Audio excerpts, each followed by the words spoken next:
Welcome, everyone, and happy International Women's Day 2017. Woo!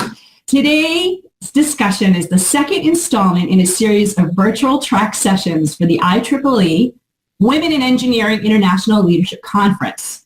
The entire virtual track will be taking place on Wednesdays, and so we branded the series of events We Wednesday. That's pound WIE Wednesday.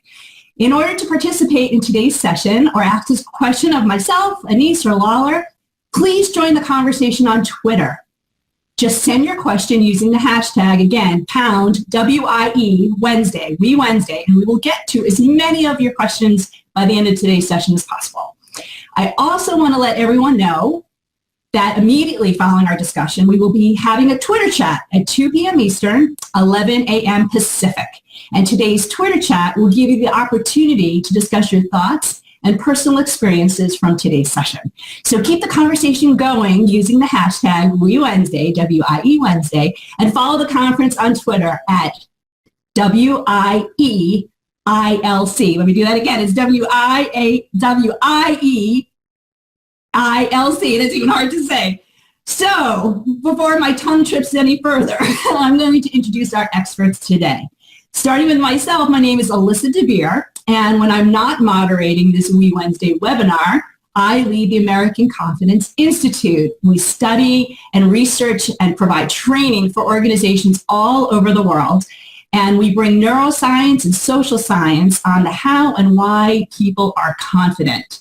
Before that, I was a product manager, chief marketing officer for many tech companies, so today's topic is not just very close to my heart, it's pulsing through my veins. I can't wait to get started. So my first of two brilliant panelists is Annyse Balkwill. As president of the Luminous Group, Annyse works with organizations to build community through meaningful conversations. She's based in Canada, and Annyse is a licensed professional chemical and biochemical engineer. For over a decade, Annyse has worked in product management at GE Water and Process Technologies, where she had the privilege of facilitating powerful conversations with customers and GE employees all over the world. She is also a certified genuine contact and open space technology facilitator. So Annyse, come online with me, if you will, and tell the audience a little bit something about you that I didn't hint in your bio. Sure. Hi, Alyssa. Thank you for the beautiful introduction. I am also a mother of two little girls. So Olivia is 6 and Samantha is 4. And a lot of the work and why I do this work and why I believe that this topic in particular is so important is really fueled for my desire for their future. What does it look like for them? And so I bring that with me in my heart today and every day that I engage with others around this topic. I love it. Thank you so much. I'm going to introduce our second panelist, and he is someone that I've had a very long time deep admiration for and get daily inspiration from. He's not here just as our token male, but he happens to be probably the biggest advocate that I know of for women's equality.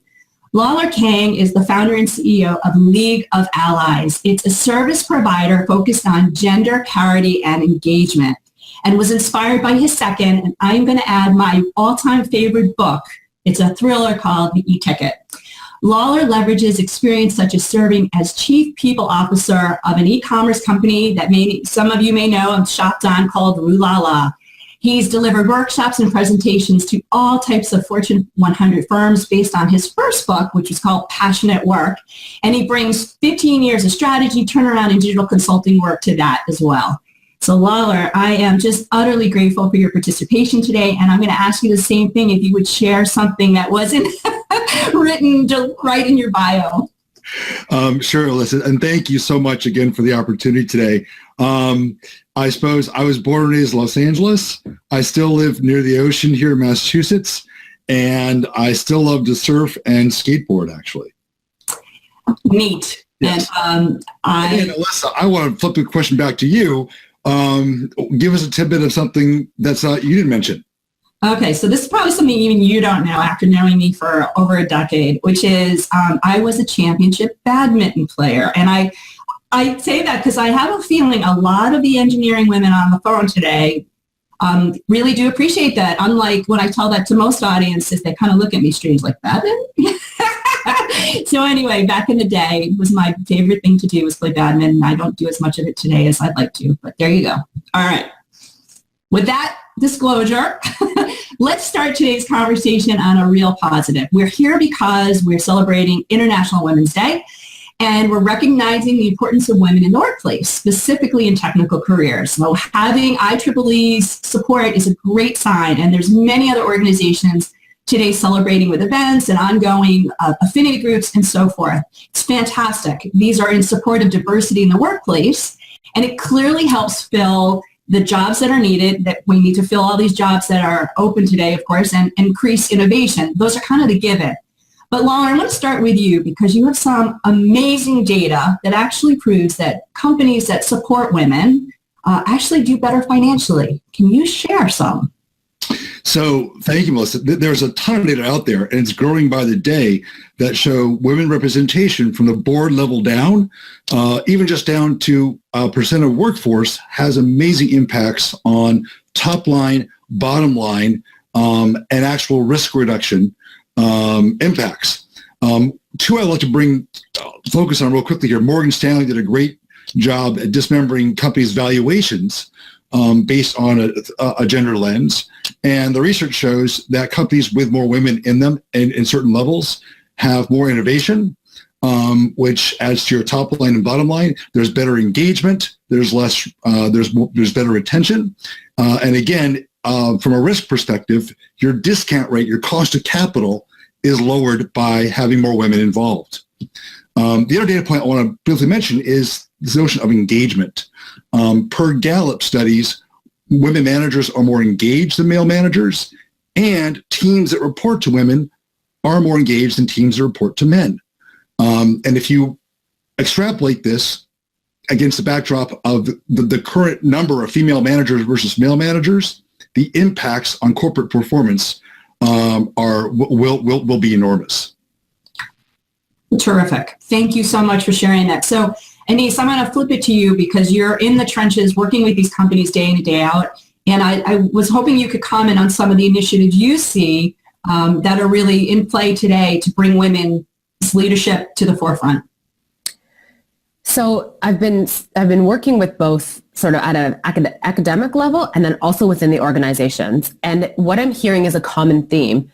And people are really starting to ask the questions of why do we have women who are so competent technically, yet when they go to pitch their idea, when they go to own this beautiful research that they've done or this project that they've executed on, that there's sort of this like lack of confidence, almost like an apologetic energy around that. And this theme just keeps coming up over and over and over again. But I love it because people are starting to ask why. And how can we start to really empower these women to not only showcase their work, but to showcase who they are? Because leadership and that transition into leadership is really about how we think of ourselves and then how do we project that out into the world. And so there's more and more organizations who are setting up conversations around what does authenticity mean? What does courage mean? What does kindness mean? Sort of expanding that whole notion of leadership. And I see, that being a real theme in their initiatives is how do we really talk about leadership? What do we mean by leadership? What do we need in leadership? And are engaging their women on that conversation and taking them down that journey. Excellent. I appreciate that. I was having a really nice conversation recently with Susan Duffy, who runs the Center for Entrepreneurial Women's Leadership at Babson. She's a brilliant woman. They do tremendous work, and they're really studying this topic deeply. And one of the things that's good and bad is we're seeing all these affinity groups and other initiatives training. I'm going into companies myself doing a lot of confidence work, training not just women, but men as well, on how to be more confident, subsequently more collaborative and resilient and all that. And that's all really good. But Susan's comment was, this is really kind of a part of the tip of the iceberg. We can talk a lot and share and be aware, and that's fantastic, and it's really important. But I think the flip side of this is not so good news. I think that, not just the politics that we're dealing with, and of course, we can spend an entire webinar talking about politics, but it does vary from country to country, so we're not going to delve into that today here.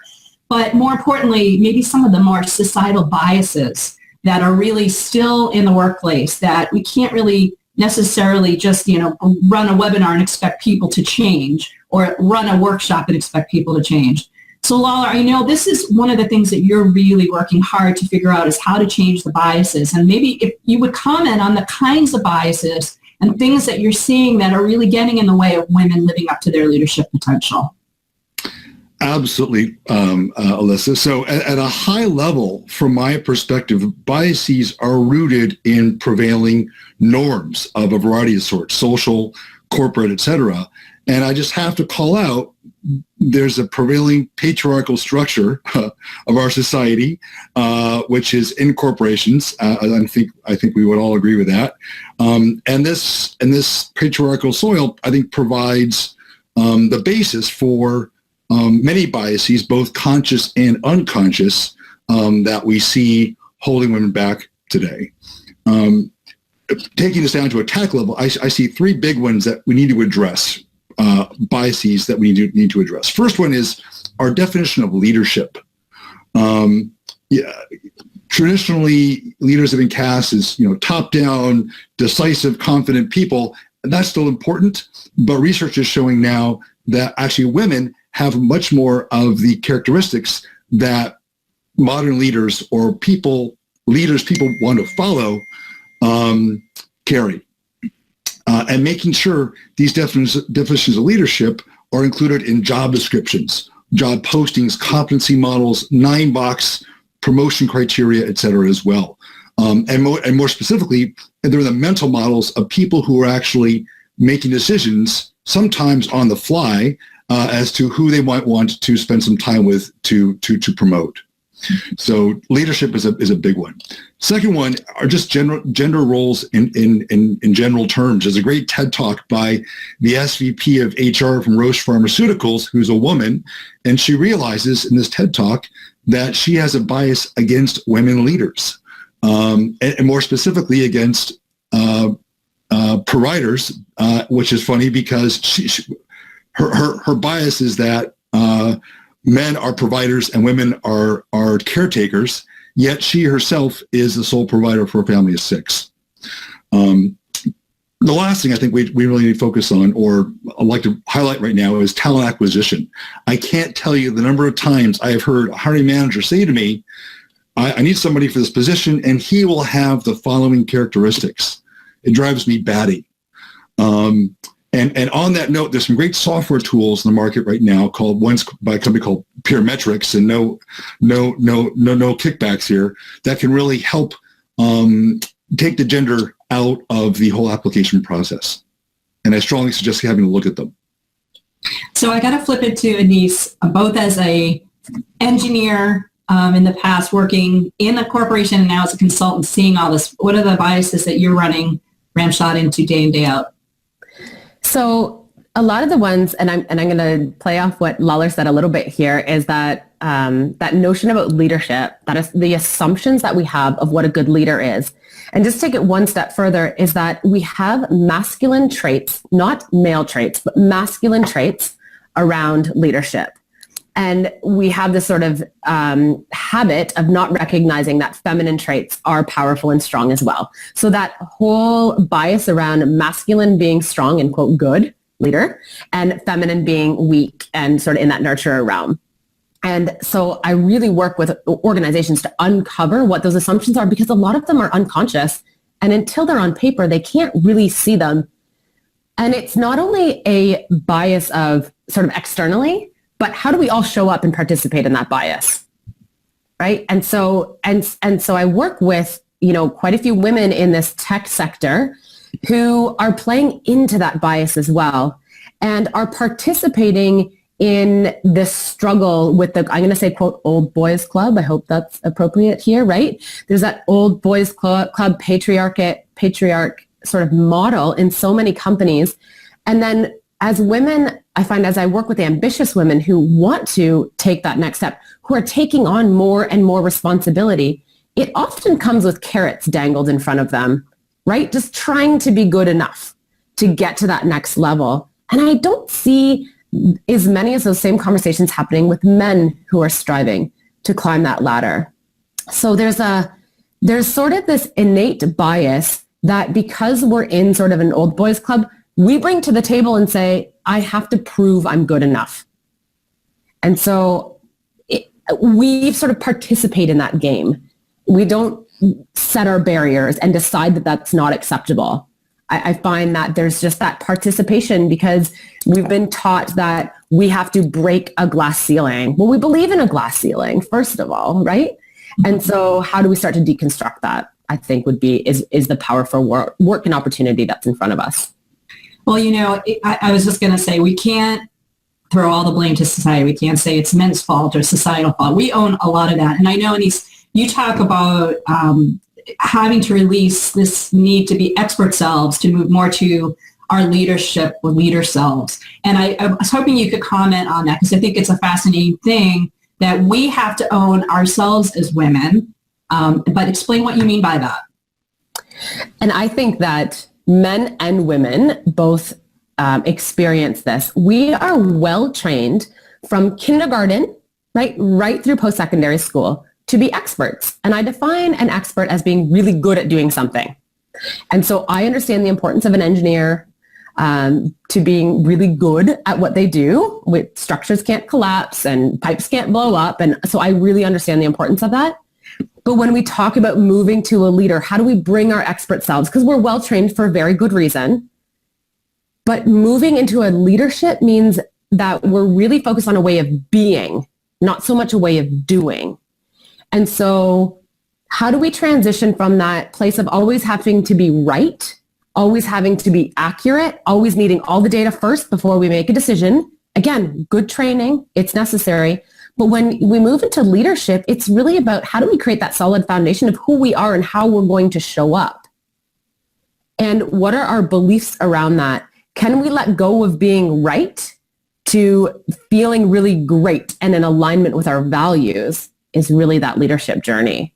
And so have we looked at that, or have we spent too much time thinking about what's right? And that ugly word should is all over this conversation, right? So we should be doing this. We should be doing this. A leader should be doing that. And it's all doing something. How do we transition that mindset into acknowledging that you're really good at doing some things, and that's awesome. But how do we be the person we truly want to be? How do we start to think about what are we offering into the world that's beyond our expertise, that's beyond our work, beyond what we're doing? And I think that that's a challenging journey that we're not talking about it enough. So it feels ambiguous when someone starts to move into leadership because they take that expertise approach and want all the right steps. They want to know the steps. They want to work through the steps. They want to do into leadership. Like, I know that sentence doesn't really make sense, but instead of being into leadership, instead of really embracing who they are. I think those are really, really important points. My definition of confidence, because of course this is my life that I live, is teaching people what confidence is. We say it is staying aligned with your values, and that's easy to say. So we really kind of pull that apart in terms of helping people understand that competence is very important. It's an ingredient, but if you want to feel confident, that's where you bring in your values. So one of the things that I enjoy is really getting into some of these softer areas, discussing it with Lawler, because I was teasing him in the beginning of the webinar as our token man. But, one of the things that I love about your approach, Lawler, is you're very clear and frank about saying, calling off some of the stuff that us women, won't go down. So, for example, the fact that a lot of women won't help other women, let's be honest, it's the truth. But talk to me about some of the things in your wonderful vantage point that you are seeing women doing that are completely undermining their success now at work. Well, and Alyssa, you just mentioned a big one, frankly. Women, you absolutely have to work together and support each other. The old boys network, the patriarchal machine, however you want to characterize it, it's been around for centuries, and it's too embedded to take on by yourself. I mean, it just won't work. Now, I understand that there are women out there, primarily from older demographics, who've had to elbow and claw and fight their way up the ladder, and they're not necessarily all that helpful to younger women trying to follow in their footsteps. And that just sucks, right? And that's just a fact of life. I've heard stories about women who, want to make the other people behind them go through exactly what they went through. And from my perspective, they're not doing anybody any favors there. That being said, as the demographics shift, there's a much stronger basis, I would say, for female solidarity, if you want to call it that, amongst the younger demographics, which is really encouraging to me. The second big observation here is, and this is something that applies to all of us, I have to say, men and women in confronting gender diversity or equity issues, we have to get uncomfortable being uncomfortable in a few areas. Just conversations regarding biases, stereotypes, just sort of questioning something that just happened. Oftentimes it's so easy just to sweep it under the rug or pass it off or just, go on to your next subject, your next calendar schedule thing, whatever it is. But taking the time to sit down with people and talk through stuff from the perspective of not being defensive, but trying to understand what's going on in the other person's mind and how to best optimize that. That's absolutely critical. The other take on this is I see women holding themselves back in that oftentimes you need to have every single box checked off to feel comfortable asking for promotion, applying for a new job, internally, externally, etc. Men, 2 out of 10 boxes checked off will apply, right? Because we're kind of stupid that way. You have to get uncomfortable, being uncomfortable, taking on tasks, raising your hand, leaning in for things that may not be in your comfort zone. And guess what? From my perspective, having run HR departments, 9 times out of 10, women are much more qualified than men to take on whatever's given to them. It's having sort of the confidence to be able to say, hey, you know something? I'm going to give this a shot, and I'm going to see where it goes. One other observation there, try not to carry the weight of your gender in taking on new responsibilities. I've heard this over and over again about how women will get involved in scenarios where they say, oh my gosh, if I fail, the entire male team is going to think all women can't do this job. And A, that will bear itself out over time, I think. But B, it's far too much weight for any one person to carry. Well, as much as I want to skip this question and comment, I think I have to, which is this whole, loud screaming topic of imposter syndrome, right? And it's very much tagged to women. Not that men don't suffer from it either, but I think, this whole issue of women needing to feel, as you both have said, as the expert. And so subsequently, when we don't have all the information in our hands, and I know from the Twitter poll that was done before the webinar, one of the biggest issues that came up, what's the biggest challenge is the barrage of information, this fire hosing of information that we now live in the world that you can't get away from it. It is what it is. So the reality is you're never going to be the expert in everything and all things, but it's kind of a tough situation when you want to be respected and have that your ducks in a row that I think it's a natural thing. I mean, Lawler, did you hear that? Do you continue to see that with women in particular, that they are walking around going, oh, really not all that? Oh, yeah. It happens all the time to various degrees, right? But to your credit, I mean, when you are ready for something, look out, because you can take on whatever challenges are given to you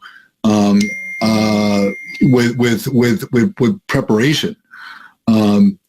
But studies show that women are actually more educated than men now in the workplace in terms of just degrees, additional certifications, etc. Again, it comes back, I think, to the confidence factor.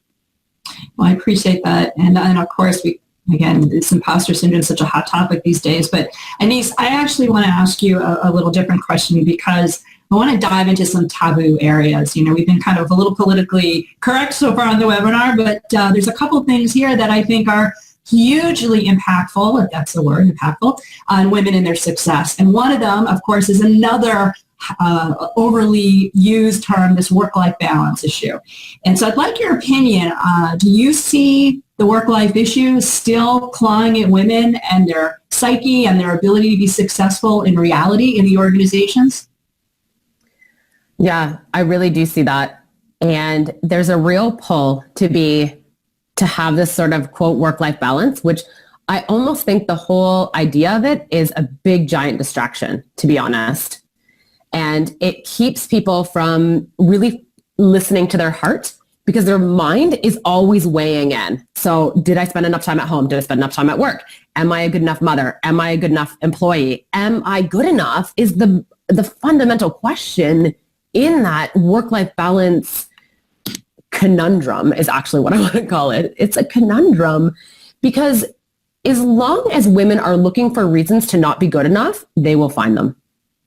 Right? If they want to feel not good enough, they will find reasons. That barrage of information will give them all kinds of reasons why they're not a good enough mom or partner, home nurturer, whatever that life balance looks like for you, and why you're not good enough, prepared enough, ready enough at work. If you're looking for reasons why you're not ready, we'll always find them.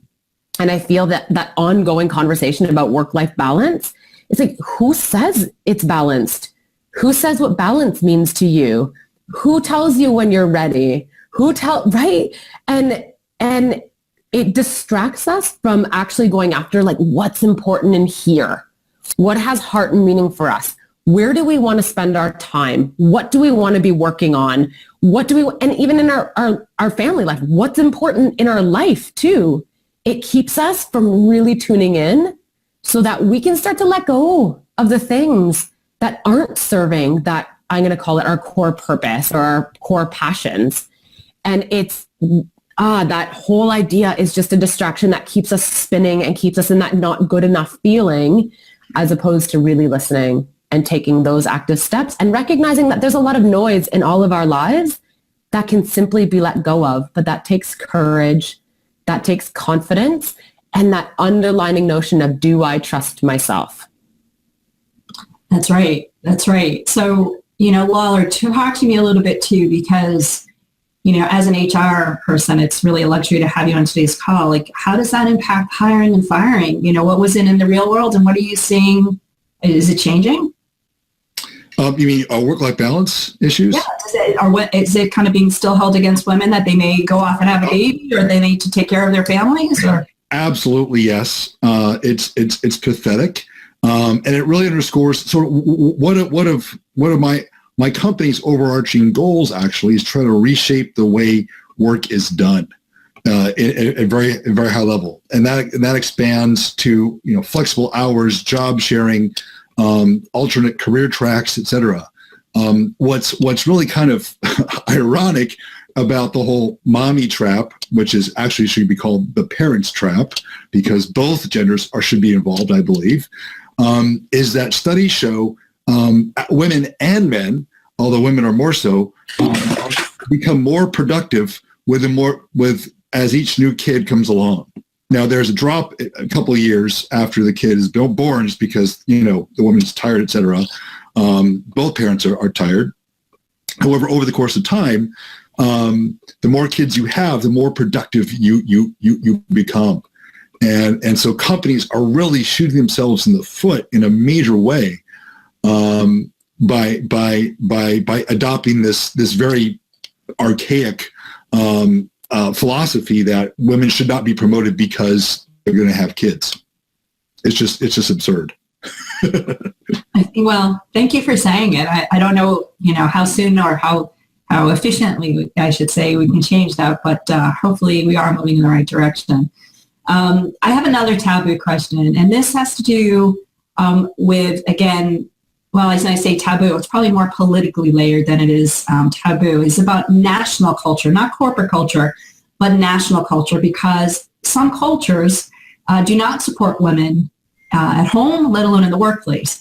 And so whether if you're a woman working in your own country or a different country, you maybe have these real cultural forces. So you have the work-life balance thing. Almost any woman would have that. But, if you are from certain cultures, you have that additional challenge, if you will, to wrestle with that national culture issue, I can't speak anymore, national culture issue. I got through Wednesday webinar pretty well, but now I'm getting tripped up. Needless to say, I wonder if either one of you can jump in and say to talk to me about what you're seeing and how is this impacting women's success, and particularly, I would say in technical careers. I think this has even a more dramatic impact for women who come from different cultures that may not be so supportive for women. So maybe Annyse, start us off. How do you see this impacting, and do you think it's going to change anytime soon? So I don't think this is going to change anytime soon. Sorry to be the bearer of some bad news. But this question was an invitation for me to reflect on what's really needed. And sort of a taboo word that I bring into the workplace is healing. And these ideas and this collective acceptable norms that we have created as a society, as nations, as cultures, as religions, as, everything, is there's healing needed because they stem from these principles of inequality, of that one gender is better, more superior, deserves more than another. And so the conversations that are needed in society, we're going to blow the doors out on this one, I think is this notion of healing, because it's not just something that we can say you should and therefore people will. It doesn't work like that. It's what needs to be healed within each of us to really create a new set of beliefs and a new set of standards that we're willing to walk down the path. I believe that's really what is needed and what it's the heart of this conversation. And I also know that that's not a fast journey. That doesn't happen overnight. And there needs to be a willingness of each of us, men, women, in tech, out of tech, right? Talking about, we're really talking about life and what does life success look like, right? And what does life success look like for everyone? How can we all elevate, right? Because for women to elevate doesn't mean men have to come down, but our beliefs have to shift for us all to elevate together. And to me, that is a deep spiritual, emotional healing journey that I believe we're embarking on. And so I believe it's happening, but I'm not sure that the word soon is going to be attached to that. Maybe in pockets, I hope. Unfortunately, I think you're right.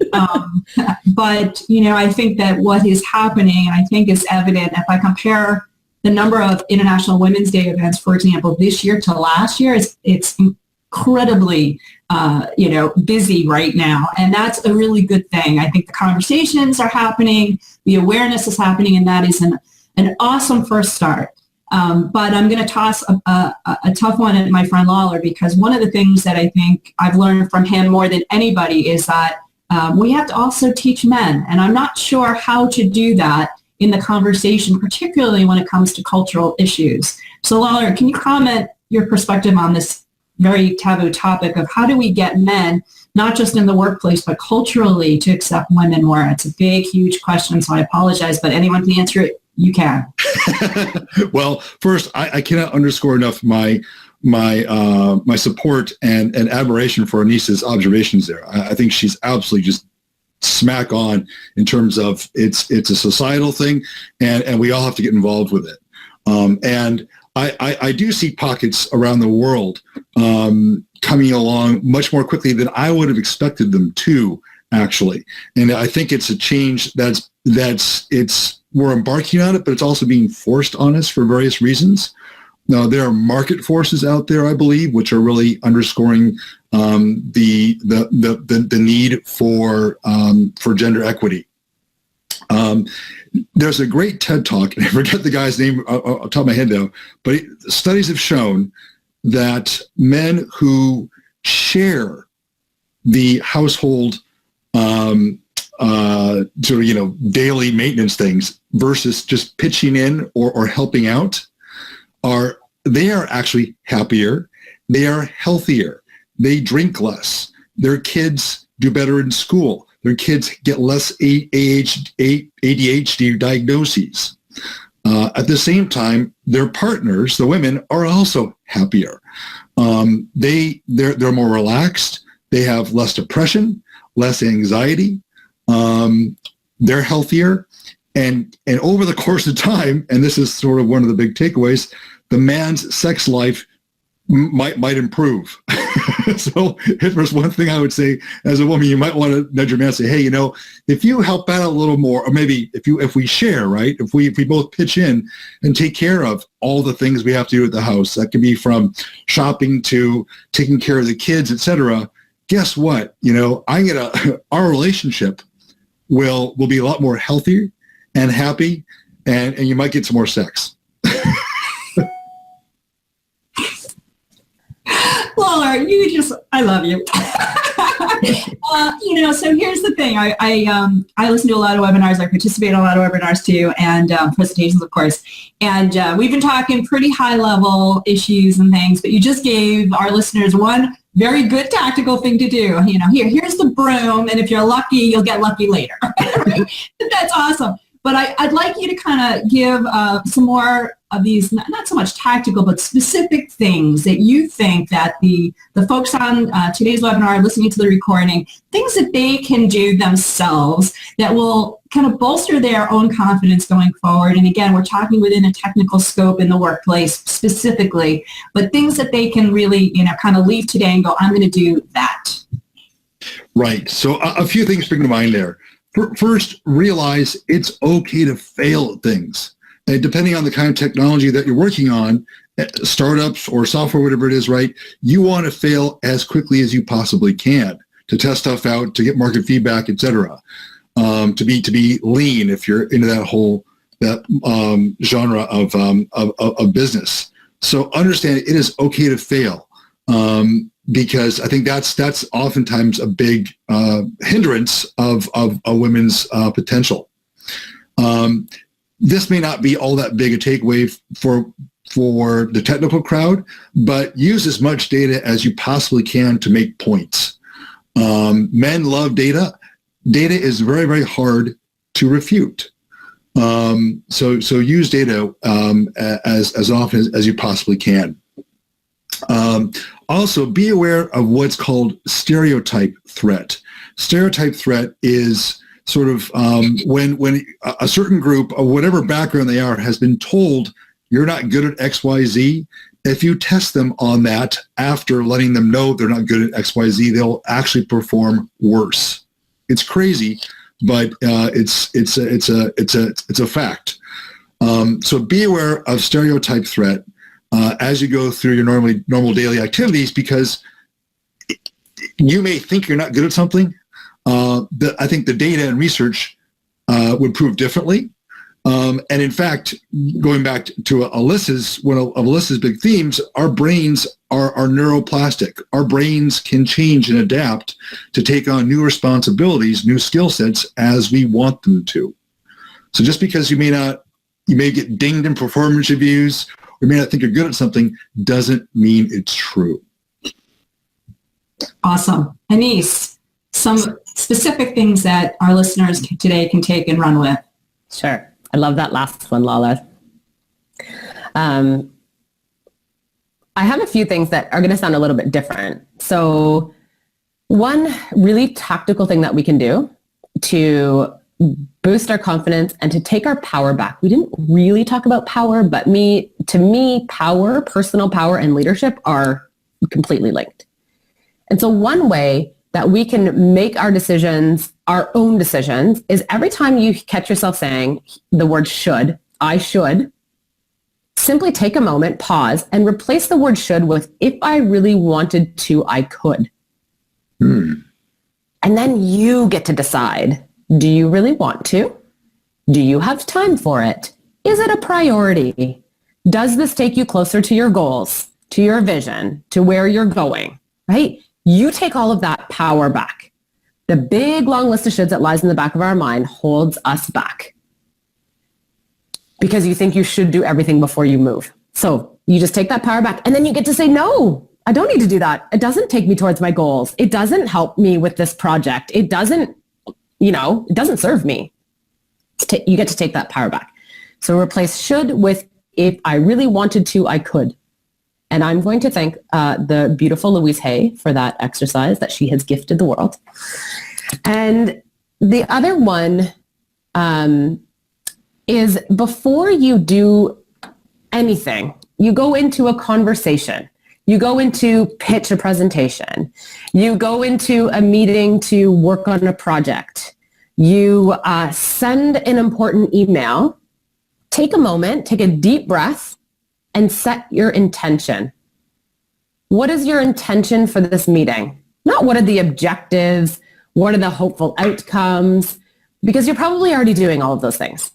So set an intention. How do I want to feel in this? And how do I want to leave others feeling? What's in my power in that opportunity? What is the intention, I'm going to say, or the energy that I'm sending this email with? Right? Am I anxious? Am I nervous? Am I angry? Am I upset? Am I joyful? Am I hopeful? Start taking your power back because those are all decisions. They don't happen to you. Your emotions, they don't just happen to you. You get to notice how you're feeling and then decide, is that email, is it the right time to send that email? Because I'm pretty angry about something else. So that's likely going to go with my email, right? Or what are my intentions for the meeting? How do I really want to hear people? Am I really looking for opinions? What are the fears I'm bringing in with me? And so becoming conscious of what you're bringing with you energetically into every interaction and then getting intentional about it, in my experience, it changes everything. Everything. Well, from a neuroscience perspective, if I can chime in a little bit, we know that confidence, for example, is not a feeling. It's not a state. It's not something that happens to you, like you said, Annyse. It is actually a thought. So when you train yourself, literally, to think in a confident way, which is walking into a meeting with intention and mindfulness and all that stuff kind of bundled up, it does change you. And in fact, we know that confidence is also contagious. It's not just the mirror neurons of other people. You yawn, other people yawn. That's the same kind of thing. When you walk in with good intention and good confidence, everybody else absorbs it and all of a sudden acts that way. So some of the work that I do is we train people, of course, how to do these things and how to really identify the values that are important to maintain a good level of confidence. But because I asked you all to do some kind of tactical to-dos, I want to give 3 of what we call confidence kickers. We have these on our social feeds pretty regularly if you're interested, but they're things that you can do in a moment's notice when you're not feeling so great. Very easy, cost-free, no effort involved really. The top of my list is recognize tired. And, there's a whole litany of data now. Arianna Huffington is one of the champions of it from Huffington Post, that people who are tired actually have more car accidents than people who are drunk. And by the same token, the reason, you can't make good decisions, you're not firing on all your neurons, so to speak, in an efficient, effective way. So you're going into a meeting or you're going to have some kind of a confrontation or whatever it might be. When you're tired, as long as you at least recognize that, you may not speak so aggressively or so quickly, right? You may slow down a little, may save you from sticking your high heel in your mouth, so to speak. So recognize tired is a really good tip. The second one I want to give, and I see this a lot with women and particularly with technical women, is stop apologizing. I think we go and we send those emails, like you said, and he's with intention, but sometimes, or not sometimes, a lot of times they start like this. I'm so sorry this email is late. Or, we call somebody to reschedule a meeting and I'm sorry I have to reschedule the meeting. So again, mind your apologies. When they count, use them and do it sincerely, but don't apologize all the time, girls. And Alyssa, if I may, if you're a Canadian tech woman, well, we apologize even more than everybody else. Absolutely. So thank you for saying that. But it's true. Like it almost becomes a comical kind of farce now. You start like listening how many times people say, I'm sorry, I'm sorry, I'm sorry, I'm sorry. I'm like, you're not sorry. You're late. Just get over it. Let's move on. Right. Needless to say, my last tip, and I'm going to use both of you as my live demos here, which is we all have a little Superman cape or Superwoman cape today for sure in the back of our clothes, and it's the ability to make somebody's day every day. And it's such a silly, easy thing to do when we don't use that superpower. So Annyse and Lawler, you guys made this fun and easy. And I know the crew, Cassandra and David in the background at IEEE, you guys made this really, really easy for the three of us to look really good. So I want to thank you. And equally, thank all the listeners because you clearly care about this issue. And we certainly want to keep the conversation going. So I am going to not only tell everyone to make somebody's day today that you haven't yet had the chance, go do it. It can be that easy like I just did. But needless to say, we're going to open up the Twitter feed and start taking some questions. And let's see what our audience wants to really talk about at this point. So we have one question. What are your thoughts on women showing too much confidence in the workplace, coming across as good old bossy boots? You're smiling, and he's talk about it. So what somebody else thinks of us really isn't our business, right? It's somebody else's opinion. And so that's where that idea of intention comes in. So are you intending to overpower others, which energetically comes across as bossy, or are you intending to to elevate the room and to own your power and to be confident in that room? There's a difference. There's a difference in intention. And as long as your intention is clean, somebody else's perception, it's just their own. It highlights the work that they have to do. If they feel threatened, it's because there's something inside them that doesn't feel confident. And so, right, we have to allow other people to have their own junk that they need to clean up. We can't go clean everybody else's junk up, but you can clean up your own. So if you walk in with your intention in your heart and you know it feels good to you, then everybody else's opinion just gets to be their opinion because they get to have one. Yeah, so I just want to add something to that. And Lawler, I'm going to put you in the hot seat on that question too. But, put your own oxygen on first. That whole philosophy, we as women, we're like, oh no, we got to help everyone else first. Put your own confident oxygen on. Walk into the meeting or whatever the environment is, going to Astro Race, whatever it is, control the air. And we have to get better at doing that. And we have to feel comfortable doing that. And we have to feel the responsibility to do that. And I think it's starting to happen, but we have a long way to go. So Lawler, how do we deal with bossy women? Well, a couple observations there. And I agree again with Annyse there in terms of, people who people may lack some confidence, and that's a way that they want to try to overcome it themselves. What I found is that going back to one of my observations about getting uncomfortable, being uncomfortable, when this kind of situation happens, and if the man's not going to approach you, the woman, and say, I think you're being bossy, if the woman hears about it or senses it, she should have a little side conversation with that guy just to explore the feelings and get things on the table, right? Because I think just calling stuff out and is key to awareness, and awareness is key to making the mental shifts we all have to make to progress. I also love to flip things around.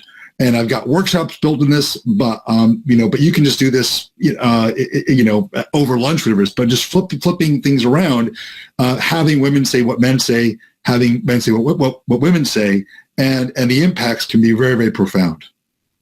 Absolutely, absolutely. So one of the issues here too, I think, is anyone who is bossy, men or women, it is actually a sign of a lack of confidence. Yeah. But what happens is when we're the receiver, so, let's say I am the receiver of that and somebody's being bossy at me, I allow my confidence by default, really, to kind of take a step back and go, oh, they're much more confident than I am. They're the bossy person.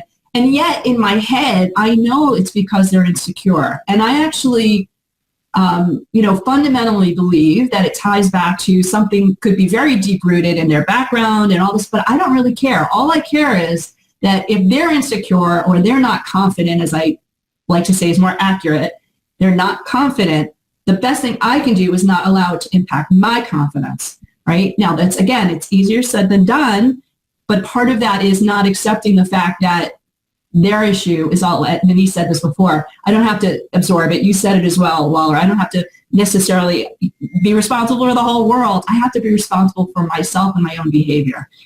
That's kind of hard to teach, and it's particularly hard to teach women who are not used to being in a leadership stance, let alone a leadership role. We have another Twitter question here. It's a big one, but I think we should try and tackle it. How can we help improve gender diversity? What can we do? What can each of us do? Lawler, start us off because you're on this big campaign to do that. Well, and to be fair, my last job as Chief People Officer, we had 100 people in our technology group, the floor beneath me. So, and I've been in the tech space on and off for 15 years. So, big question. Some things that spring to mind. First, we absolutely have to get more women in the pipeline. And make sure that the pipeline is what the market wants and needs, right? That being said, from my perspective, it all starts at the top of the organization. So in this case, the CTO, and a very fascinating observation came out last month in the Harvard Business Review. A woman wrote an article or a piece about why it's taken women so long to progress in corporations. And her observation was male leaders have to be convinced to commit to sustained action by one of their own, right? By another man, essentially. So we have to get into the CXO or the senior manager levels within organizations, have conversations with men, point out the advantages of gender diversity or gender balance, and then have them become sort of our evangelists down the line. Because like this whole Uber thing last week, right? That is just absolutely miserable, and it happens all the time. And it's because of leadership at the end of the day. It's because leaders, they don't care. They're unaware. It's not important to them, whatever it is. And all it takes is one or two little things to happen. It could be a side conversation. It could be, a misogynistic comment, and that sets the culture and tone for the entire organization. Yeah. So, and one observation, I'm sorry, Alyssa, if you're hiring women into a tech environment, you have to make sure that there is a nucleus of women there. You can't just hire one or two women to a tech org and think you made progress, because they're both going to leave really, really soon. There has to be a nucleus that can generate momentum, that can establish its own social norms, that can talk to each other, et cetera. And that can help educate the men in that group as well. Well, I appreciate that. Your very first comment, I want to actually roll back a little bit to that, is filling the pipeline, because I think it's easier said than done. I'm doing some really exciting work for teenagers, middle schoolers, and in particular, working with some organizations to bring STEM to life for kids, right? STEM or STEAM, depending on how you want to acronym. But needless to say, getting the girls early, and the Girl Scouts actually are doing some really great stuff around this, but getting them early where they know that this is fun and exciting and lucrative and they can do it, and doing it in a way that is really kind of welcoming. I think it's a great step forward. Annyse, I wonder, you have little girls. What are you seeing in terms of getting them into kind of an engineering technical mindset? Is there activities that you are excited about, like I am with the STEM camps? Yeah, well, my 6-year-old comes home right now and says, "Mom, let's do science." I was like, what does that mean? And so she has this idea of like building the volcano and like these little projects. And so, but then I started thinking, awesome, her passion and her curiosity is there.